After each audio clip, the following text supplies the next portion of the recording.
Imagine this. A king looks from the top of his golden walls. Below him, the greatest army Asia has ever seen.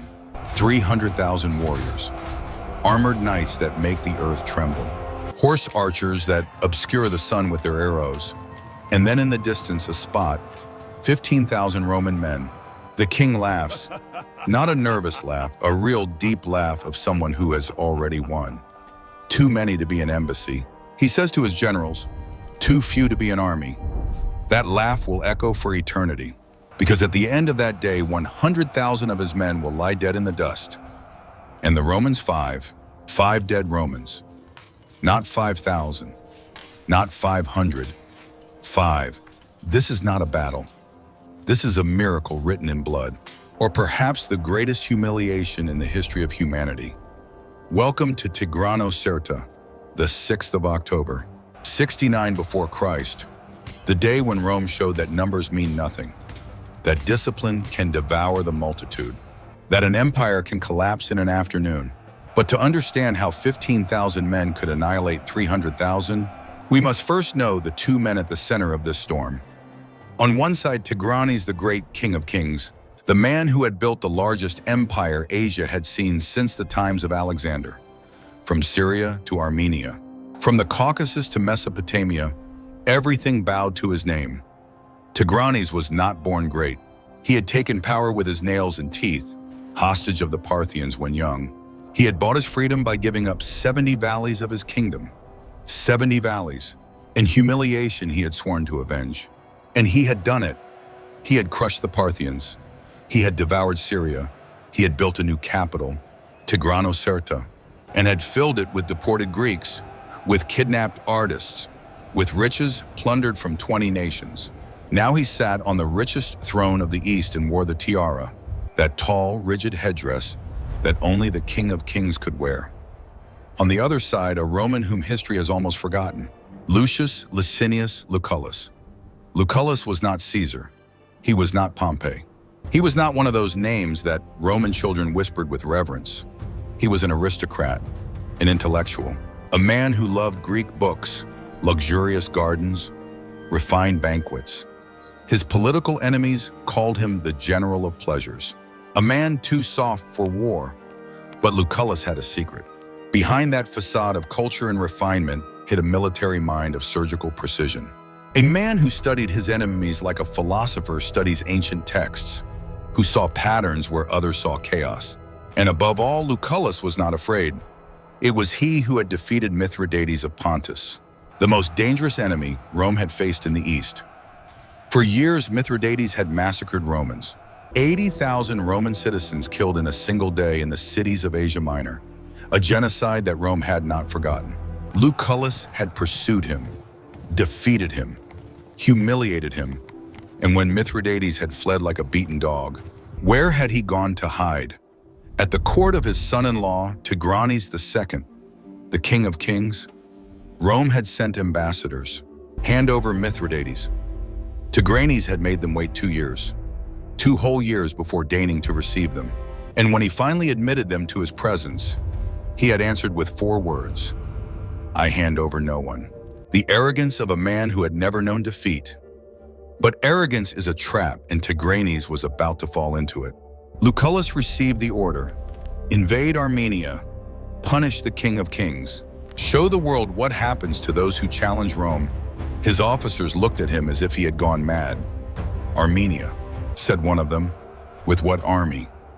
Lucullus had 2 legions, perhaps 15,000 men in total, counting the cavalry and auxiliaries, to invade an empire that could field hundreds of thousands of warriors. It is not enough, his generals insisted. Ask for reinforcements from Rome. Wait for spring. Do not cross those mountains in autumn. Lucullus listened to them in silence, then said something that froze them. The number does not win wars. Discipline wins wars. And we have something that Tigranes has never seen. No one dared ask what he meant, but they would all discover it soon enough to understand what Lucullus was about to face. You must understand what the Armenian army meant. Tigranes had not built an army. He had built a nightmare. At the center, the cataphracts, armored knights from head to toe, Men and horses covered in iron and bronze, so heavy that when they charged the ground itself seemed to tremble.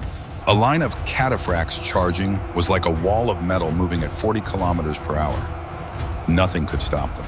Nothing could survive their impact. The Parthians had invented the cataphracts, but Tigranes had perfected them.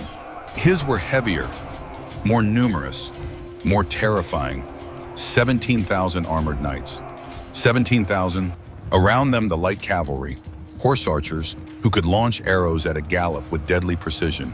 35,000 of them, a swarm of wasps that stung from every direction, that never stopped, that you could never reach.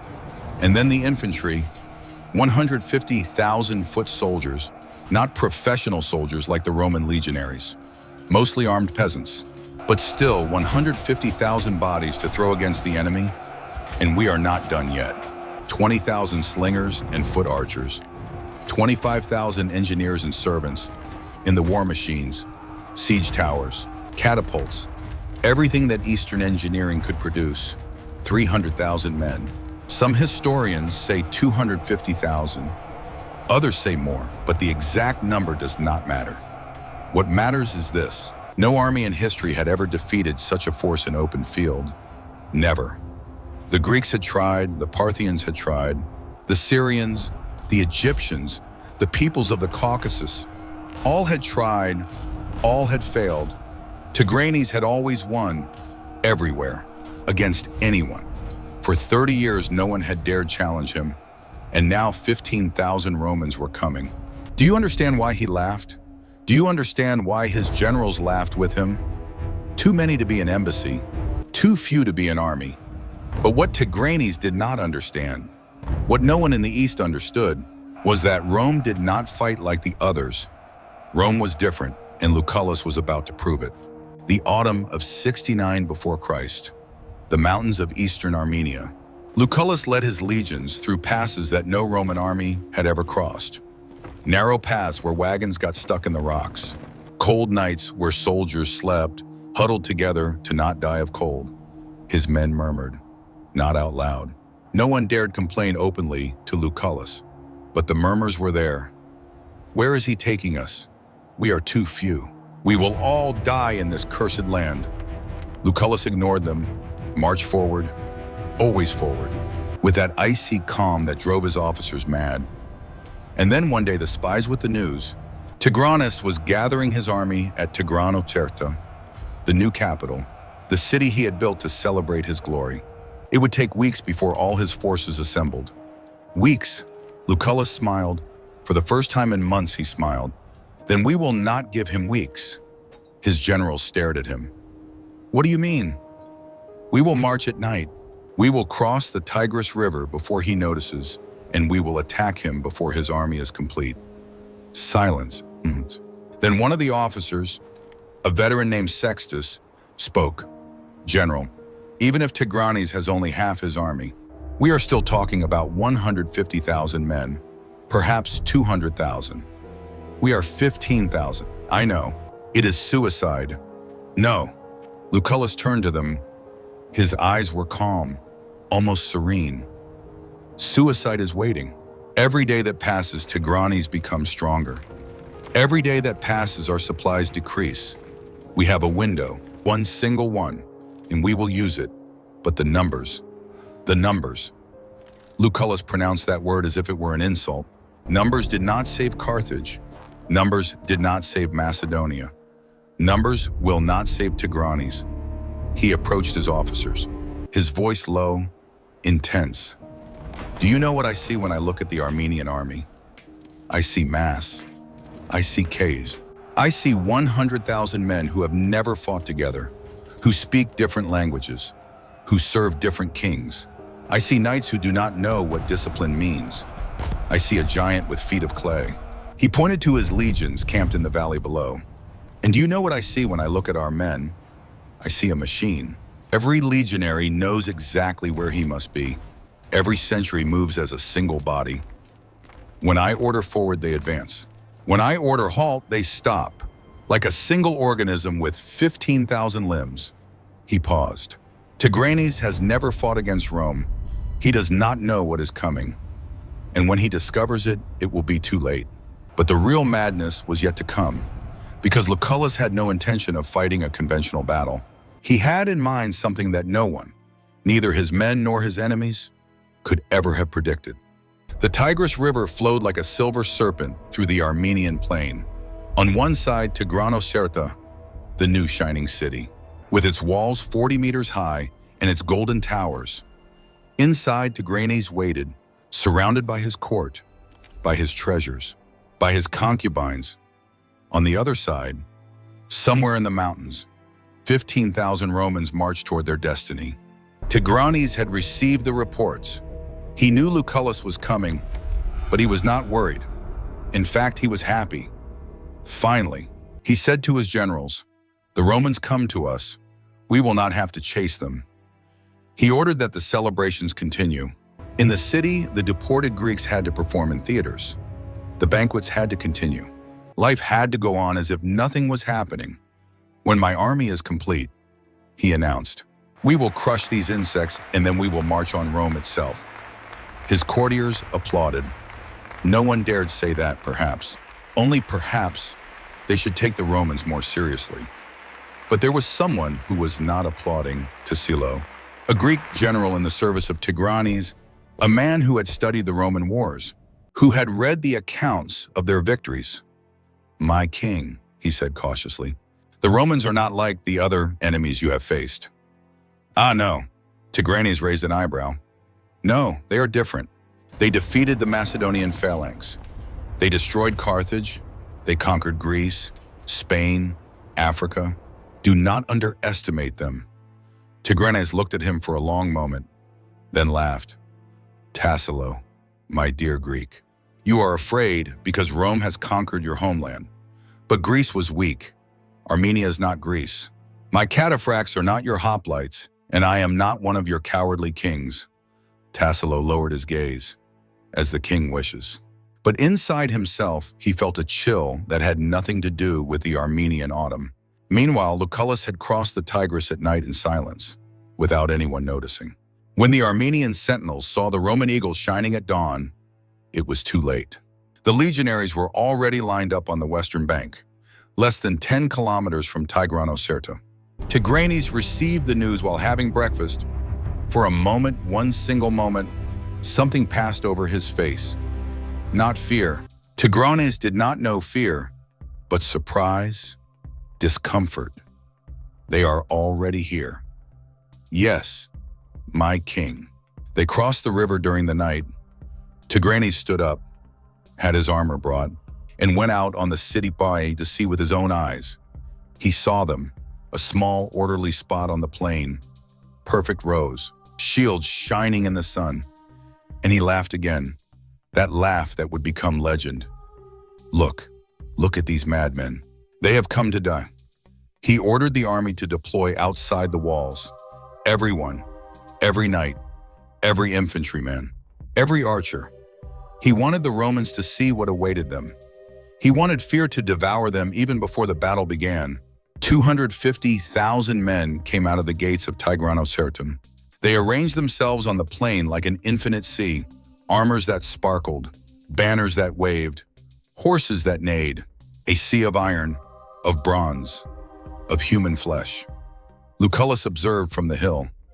His officers were pale. Some prayed quietly. One, it is said, vomited, but Lucullus smiled. "Perfect," he said. "They are exactly where I wanted them. The 6th of October, 69 before Christ. The sun was still low on the horizon when the two armies found themselves face to face. On one side, the Armenian Sea, rows and rows of warriors that lost themselves on the horizon. The cataphracts in the center, huge and terrifying, the light cavalry on the wings, restless, ready to swarm.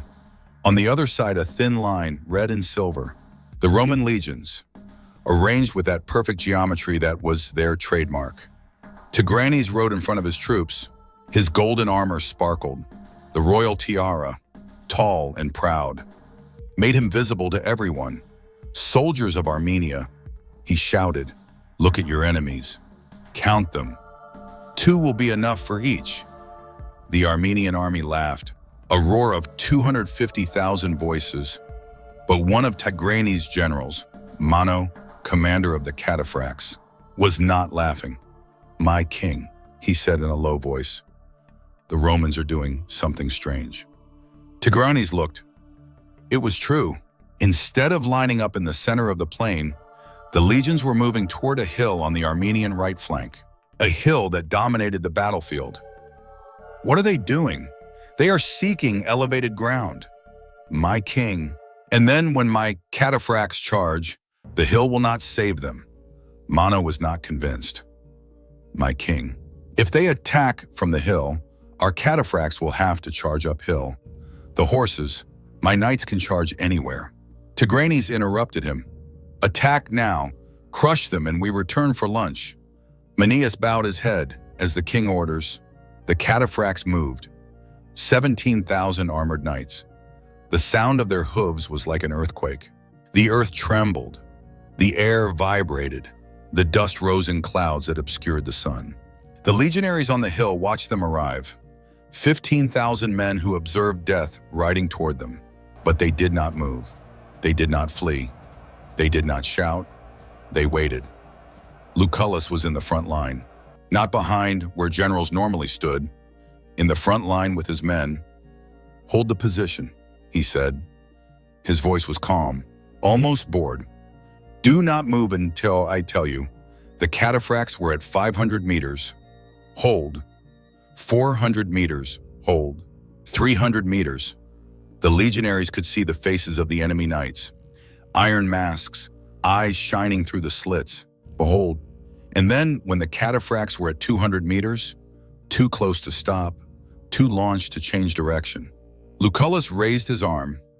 Now, he did not order a frontal charge. He did not order to form the shield wall. He ordered something no one expected. Right cohorts, outflank, outflank, 2,000 legionaries, the fastest cohorts, the most experienced veterans, detached from the main line. Instead of facing the cataphracts, they ran along the side of the hill toward the rear of the Armenian cavalry. The cataphracts did not understand. They were charging. They could not stop. They could not turn.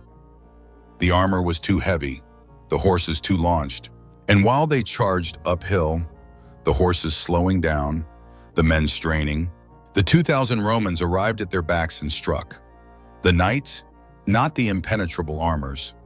The horses, swords and javelins that fell on the hindquarters of the steeds, tendons cut, bellies ripped. The horses collapsed. 10. And when a cataphract falls from his horse, he does not get up. The armor is too heavy. It is like a turtle overturned on its shell. In a few minutes, the invincible charge turned into a slaughter. The panic. It is strange how panic works in an army. One moment you are part of an unstoppable force surrounded by 250,000 comrades. The next moment you are alone, completely alone. And everyone is running and you do not know why, but you run too. Because stopping means dying. The Armenian cataphracts had never been defeated. Never. They were the most feared knights of the known world, and now they lay in the dust. Their horses kicking and dying. Their armors nailing them to the ground, while the legionaries finished them with precise blows to the joints. The Armenian army saw, 200,000 men saw their invincible warriors massacred like sheep, and something broke. Not in the lines, not in the formations. Something broke in their soul. Lucullus saw it, recognized the moment, and struck. Advance, all the legions. Advance. The Roman cohorts descended from the hill, not running, never running, but with that measured, inexorable step that was the terror of every enemy of Rome. A wall of shields, a forest of gladii, a machine that walked. The Armenian infantry, 150,000 men who had never seen true military discipline, watched that wall approach and began to retreat. First 1, then 10, then 100. The Armenian commander shouted, "Stop! Stop!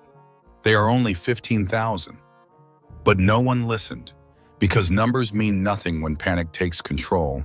When your brain stops thinking and tells you only one thing, run, run, run. And then came the final blow. Lucullus had kept the Roman cavalry in reserve, 3,000 knights, nothing compared to the 35,000 Armenian knights. But those 35,000 were scattered, confused, terrified, and these 3,000 were concentrated in an iron fist. Cavalry charged the king. 3,000 Romans launched themselves directly toward the royal Armenian standard, toward Tigranes himself. The King of Kings saw the Roman knights cut through his army like a knife through butter. He saw his bodyguards fall. He saw death riding toward him and did something he had never done in 30 years of reign. He fled. Tigranes II, King of Kings, conqueror of Syria, terror of Asia, turned his horse and fled from the battlefield. He fled so fast that the tiara, that royal headdress that only he could wear, fell from his head. It fell in the dust, trampled by the hooves of horses. A Roman soldier picked it up, brought it to Lucullus as a trophy. And when the Armenian army saw their king flee, when they saw the tiara in the dust, they stopped fighting. They simply stopped. 250,000 men threw down their weapons and ran. They ran toward the mountains, toward the rivers, toward any direction that would take them far from that cursed hill. The Romans pursued them for hours, for miles. It was not a battle, it was a hunt. When the sun set on the field of Tigranocerta, the death count seemed a cruel joke. 100,000 Armenians dead, some say more, some say 120,000. The bodies covered the plain like autumn leaves. And the Romans? 5 dead. 100 wounded, 5. The disproportion is so absurd that some modern historians have thought it was an exaggeration. Roman propaganda, they say. Inflated numbers for glory. But the ancient sources agree. Plutarch writes it, Appian confirms it. Even the Armenian historians, in their pain, do not contest the massacre. How was it possible, Poissier? The answer is simple and terrible at the same time. The Romans did not fight a battle. They avoided the battle. They turned what was supposed to be a clash into a trap and the trap into a slaughter. The cataphracts could never use their devastating charge. They were neutralized on the flank. The Armenian infantry never really fought. They fled even before crossing swords. The light cavalry could not swarm and strike. It was too busy escaping. 250,000 men defeated by 15,000. Not because the Romans were individually stronger, but because every single decision of Lucullus was perfect and every single decision of Tigranes was wrong. But the most important number is not 100 or fun. The most important number is 1, the tiara fallen in the dust. 1, the King of Kings humiliated before the world. 1, the illusion of invincibility destroyed forever. While Tigranes fled toward the mountains, Tigranocerta remained to be defended, the richest city of Asia. The city that Tigranes had built to celebrate his eternal glory, the city full of deported Greeks, of kidnapped artists, of treasures plundered from 20 nations. Lucullus looked at it from the conquered walls. There was no pity in his eyes. Opened the gates. The legionaries entered. What followed was one of the greatest sacks of ancient history. Gold, silver, silk, spices, gems, statues, paintings. Everything that Tigranes had accumulated in 30 years of conquests ended up in Roman hands. The royal Armenian treasure, estimated in millions of talents, was loaded on wagons. Wagons that stretched for miles, dragged westward. But Lucullus also did something else, something unexpected. The Greeks, those citizens that Tigranes had forcibly deported from the cities of Cilicia and Cappadocia, had been prisoners for years, forced to live in a foreign city, to serve a foreign king. Lucullus freed them. Go home, he told them. Rome did not come to conquer you.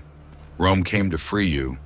Propaganda, of course, but effective propaganda. Throughout the East, the story spread. Rome was not only terror and conquest, Rome could also be freedom. At least, this was the Roman version. The Armenians had a different version. For them, Tigranocerta had been a violation, a sacrilege, a wound that would never heal. But their voices did not count. The winners write history, and Rome had won. Tigranes fled, but it was not the end. In the following months, he took refuge in the mountains of northern Armenia, gathered the remains of his army, planned revenge, and for a while it seemed he could achieve it. The Armenian winter struck the Romans with ferocity. The legions that had conquered Tigranocerta found themselves trapped in a hostile land with scarce supplies and deadly temperatures. Lucullus had to retreat, then advance, then retreat again. Tigranes reconquered parts of his kingdom, not Tigranocerta, that was lost forever, but other cities, other fortresses, but it was never the same again. The King of Kings had become the king in flight. The conqueror of Syria had become a refugee in his own mountains. The tiara had been trampled in the dust and everyone knew it. In the end, it was his son who betrayed him. Tigranes the Younger, tired of his father's defeats, allied with Rome, he presented himself to Pompey, who in the meantime had replaced Lucullus, and offered the throne of Armenia in exchange for power. Tigranes was forced to surrender. The man who had made Asia tremble presented himself before Pompey in 66 before Christ, without the tiara, without the army, without dignity. He threw himself at the feet of the Roman general and placed his crown at his feet. Pompey looked at him for a long moment.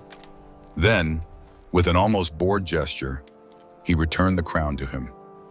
"Keep it," he said. "You are still king, but of Armenia only. Everything else is Rome." Tigranes accepted. He had no choice. He lived another 15 years as a puppet king, vassal of Rome, shadow of what he had been.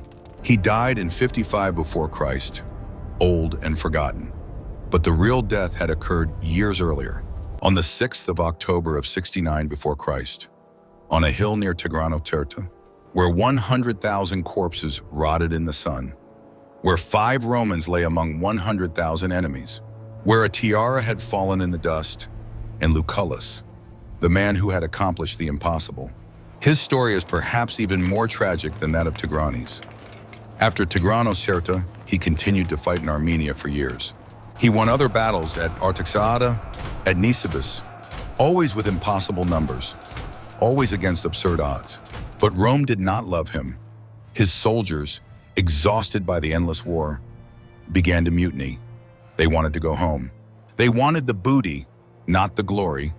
And Lucullus, with his iron discipline, with his contempt for complaints, was not loved. His political enemies in Rome seized the opportunity. They accused him of prolonging the war to enrich himself, of mistreating the soldiers, of being a tyrant.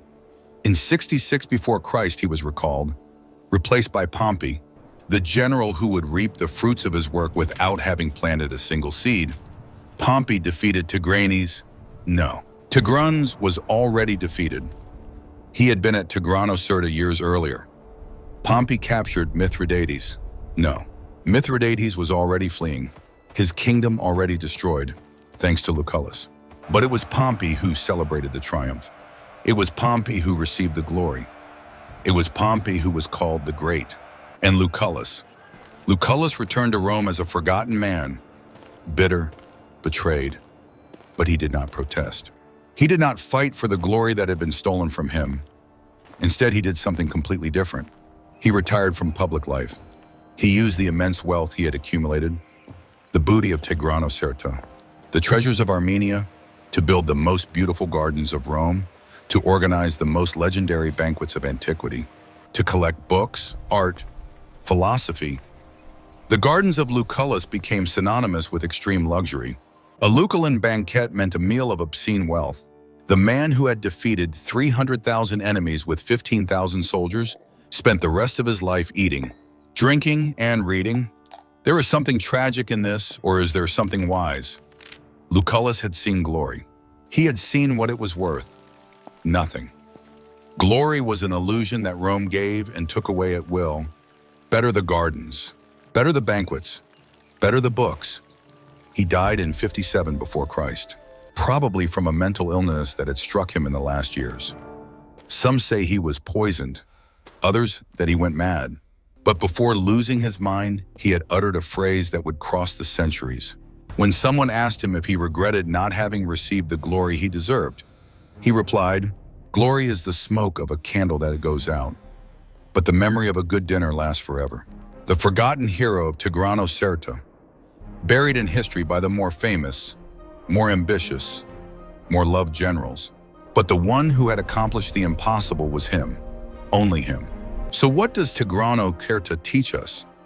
Someone will say it teaches us that discipline beats numbers, that quality beats quantity, that a trained army can defeat any horde. It is true, but it is only part of the truth. Tigranocerta teaches us something deeper. It teaches us that illusions kill. Tigranes believed he was invincible because no one had ever defeated him. But not having been defeated does not mean being invincible. It means only not having yet met the right enemy. Tigranes looked at 15,000 Romans and saw insects. He did not ask himself why those 15,000 had come so far with so little. He did not ask himself what they knew that he did not know. He did not ask himself if perhaps, only perhaps, he had underestimated his enemy and paid with 100,000 lives. It also teaches us that numbers can be a trap. 250,000 men seem an unstoppable force, but 250,000 men are also 250,000 mouths to feed, 250,000 bodies to coordinate, 250,000 possibilities of confusion, panic, chaos. A small army is a fist. A huge army is an open hand, and the fist strikes harder than the open hand. Lucullus understood this. Tigranes did not. And finally, it teaches us that history is written by the winners, but they are not always the real winners. Lucullus won everything and lost everything. Pompey won nothing and gained everything. Caesar learned from both and surpassed both. Glory is capricious. History is unfair. And the true heroes often die forgotten in their gardens, surrounded by books that no one will read. But the numbers remain. 15,000 against 250,000. 5 dead against 100,000. A tiara in the dust. These things cannot be rewritten, cannot be erased, cannot be forgotten. Tigranocerta, the 6th of October, 69 before Christ, the day when Rome showed that nothing is impossible, and Armenia discovered that everything can collapse in an afternoon. A final image, a Roman soldier, perhaps an ordinary legionary, perhaps a centurion. History does not tell us the name. He walks through the battlefield. Around him 100,000 corpses, the smell of blood, of dust, of death. And at his feet something shines. The tiara of Tigranes, the symbol of the King of Kings, the headdress that had made Asia tremble. The soldier bends down, picks it up, looks at it for a moment. It is covered in blood and dust, dented, ruined, but it is still gold. It is still a symbol. He brings it to Lucullus. The general takes it, examines it, sets it aside without particular interest. For him, it is only a trophy, another trophy among 1,000. But for history, that tiara in the dust is something else. It is the proof that nothing lasts forever, that empires fall, that kings of kings become beggars, that the glory of today is the dust of tomorrow. Tigranes knew it. Now he would know it for the rest of his life. Every morning, waking up in his reduced palace, he would remember. Every evening, lying down in his cold bed, he would remember. The tiara in the dust, his men dying, the Romans advancing, and that laugh, that damned laugh. Too many to be an embassy, too few to be an army. The last words of a man who thought he had already won, the last words before the fall.